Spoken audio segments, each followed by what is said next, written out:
क्या दांत निकलवाने से आपकी नज़र कमज़ोर हो जाती है या फिर दांतों की सफाई करवाने से आपके दांत कमज़ोर हो जाते हैं।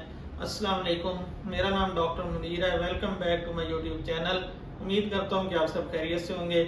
आज हमारी वीडियो का जो टॉपिक है, हमने कुछ ऐसी मिथ को डिस्क्राइब करना है जो डेंटल क्लिनिक पे हमारे पास पेशेंट आके हमें बताते हैं। तो आज हम सबको डिटेल से डिस्कस करेंगे और उनमें हम आपको बताएंगे कि इसमें कौन सी मिथ है और कौन सा फैक्ट है। ये जो बातें मशहूर हुई हुई हैं उनमें से कौन सी बात असल में सही है। आज हम यही डिस्कस करेंगे कि कौन सी जो बात है वो असल में हकीकत में सही है और कौन सी एक मिथ है। सबसे पहले जो हमारे पास पेशेंट आगे बताते हैं वो ये है कि दांत निकलवाने से हमारी नज़र तो नहीं चली जाएगी, हमारी नज़र तो नहीं कमज़ोर हो जाएगी। ये एक मिथ है, इसका जो हकीकत से कोई ताल्लुक नहीं है। दांत निकलवाने से आपकी नज़र पे कोई इफेक्ट नहीं पड़ता। हाँ, अगर किसी के दांत निकलवाने के बाद उसको ग्लासेस लग गए हैं या उसकी नज़र कमज़ोर हो गई है तो उसका दांत निकलवाने से कोई डायरेक्ट रिलेशन नहीं है, वो उसकी कुदरती तौर पे उसकी नज़र कमज़ोर हो सकती है।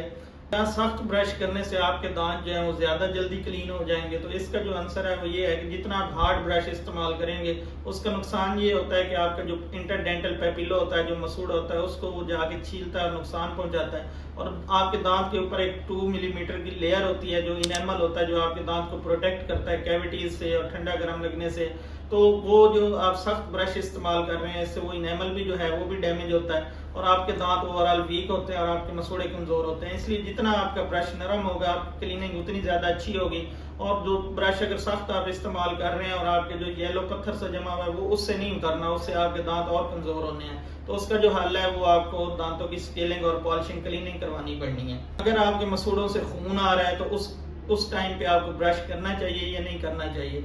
तो इसका जो आंसर है वो ये है कि अगर आपके मसूड़ों में जो खून आता है वो सबसे पहले जो आपकी निशानी होती है जिंजिवाइटिस की, कि आपके मसूड़ों में इन्फ्लेमेशन हो गई है, आपके मसूड़ों की डिजीज जो है वो स्टार्ट हो गई है, उसकी वजह से मसूड़ों से खून आ रहा होता है। तो इसका जो हल है वो ये नहीं है कि आप ब्रशिंग छोड़ दें, इसमें आपने जेंटल ब्रशिंग करनी होती है ताकि उधर जो बैक्टीरियाज वगैरह हैं, जो एक्यूमुलेशन है फूड की, वो क्लियर हो जाए और आपके मसूड़े हेल्दी हो जाए। तो इसमें आपने ब्रशिंग छोड़नी नहीं होती बल्कि नरम ब्रश को आपने जेंटली करना होता है। और सबसे ज्यादा जो हमारे पास आगे पूछा जाता है वो ये क्वेश्चन है कि अगर हम आप अपने दांतों की सफाई करवाते हैं तो इससे हमारे दांत लूज तो नहीं हो जाएंगे या वीक तो नहीं हो जाएंगे। इसका आंसर ये है कि सफाई करवाने से आपके दांत वीक नहीं होते, बल्कि अगर आप सफाई लंबे अरसे तक नहीं करवाते तो वो जो कैलकुलस जमता है, पत्थर सा जमता है आपके दांतों के ऊपर, वो बैक्टीरियल एक्यूमुलेशन होती है, वो मसूड़े जो हैं उससे आपके फूलते हैं और जब मसूड़े कमजोर होते हैं तो उससे आपके दांत कमजोर होते हैं और वो वीक हो जाते हैं। तो अक्सर जो है पेशेंट आके हमें कहते हैं कि फलां ने सफाई करवाई थी, उसके दांत पहले से ज्यादा खराब हो गए हैं। तो इसका जो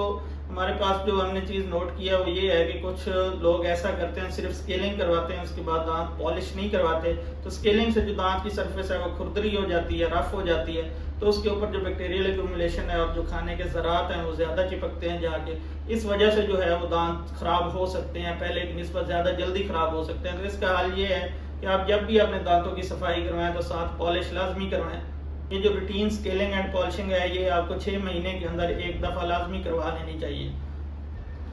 क्या सिर्फ शुगर, डायरेक्ट शुगर जिसमें चीनी होती है या गुड़ शक्कर, ये खाने से, चॉकलेट्स वगैरह खाने से आपको दांतों को कीड़ा लगता है? तो इसका जो आंसर है वो ये है कि डायरेक्ट शुगर से तो आपके दांतों को कीड़ा लगता ही लगता है। अगर आप इनडायरेक्टली कोई चीज, कार्बोहाइड्रेट्स जिस तरह ब्रेड है या रोटी है, वो कंज्यूम कर रहे हैं और उसको आप क्लीन नहीं कर रहे, उसके ज़रात आपके दांतों के अंदर रह रहे हैं, तो वो जो अगर ज्यादा देर तक रहेंगे, 24 घंटे से ज्यादा अरसे तक वो दांतों के अंदर रहेंगे, वो डिकम्पोज होकर उनका जो एंड प्रोडक्ट होता है वो भी ग्लूकोज होता है। तो वेरियस की जो खुराक है वो ग्लूकोज होता है, जिसकी वजह से वो उसकी फर्मेंटेशन करके लैक्टिक एसिड क्रिएट करते हैं और वो जो लैक्टिक एसिड है वो आपके दांतों को कमजोर करता है और इसी को हम कीड़ा लगना कहते हैं। जो ऊपर इनेमल होता है उसकी डीमिनरलाइजेशन होती है, उसके अंदर जो मिनरल्स हैं वो निकलना शुरू होते हैं और आपके दांत को कीड़ा लगना स्टार्ट हो जाता है। तो इसका आंसर ये है कि अगर आप डायरेक्ट शुगर कंज्यूम नहीं भी कर रहे लेकिन ये जो आप कार्बोहाइड्रेट्स वगैरह ले रहे हैं और इसके बाद आप अपने दांतों की सही तरह क्लीनिंग नहीं कर रहे, सफाई नहीं कर रहे, ब्रश नहीं कर रहे, तो आपके दांतों को फिर भी कीड़ा लग सकता है। उम्मीद करता हूँ कि आपको ये जो वीडियो है ये अच्छी लगी होगी और आपकी जो मिथ्स हैं उसके बारे में आपको इन्फॉर्मेशन मिल गई होगी कि इसमें कौन सी हकीकत है